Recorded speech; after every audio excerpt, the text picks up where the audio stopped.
Mimi nimeshangaa sana nikisikia matamshi ya viongozi wakubwa wa serikali kama Mheshimiwa Boni Khalwale. Yeye anasema ati maendeleo haijakuja hapa Kakamega. Huyo Boni leo ningependa kumwambia hivi: Rais wa nchi ya Kenya kazi yake ni kutafuta rasilimali ya Kenya na kuunda keki kubwa ya Kenya na kuileta katika bunge ya kitaifa.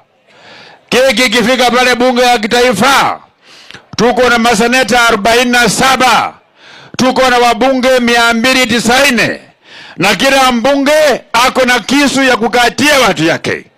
Kila seneta ako na kisu ya kukatia watu yake. Kwa hivyo wewe Boni Khalwale, keki ya Kenya ikifika kwa meza kama imeivishwa na William Ruto, kazi yako ni kuchukua kisu kubwa ya watu ya Kakamega, ukate keki ulete hapa Kakamega. Lakini vile umeshindwa kukata keki, ni kama yule kijana ambaye bishop anawafunganisha ndoa, alafu akifika kwa nyumba badala ya kulala juu ya kitanda analala chini ya kitanda, alafu analaumu bishop wa kukosa watoto. So Boni Khalwale, kazi ya bishop inaishia kanisani. Bishop akiwafunganisha ndoa, wewe ndio mwenye kuamua ukifika nyumbani. Kama kitanda ikae karibu na dirisha, karibu na mlango, ama mattress ifungwe juu, mlale chini ya sakafu. So wewe mwenyewe ndio mwenye kuamua. Analaumu bishop, bishop sio kazi yake.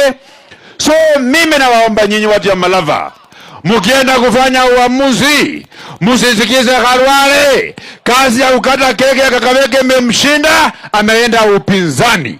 Mukiamuka asubuhi, kura mupigie David Ndakwa akuwe mjumbe yenu. Huyo Ndakwa anatosha ama atoshi? Ako sawa ama yuko sawa? Aendelee mbele ama aendelee mbele? Sababu seneta wenu kazi ilimshinda. Yeye ni chief whip wa serikali.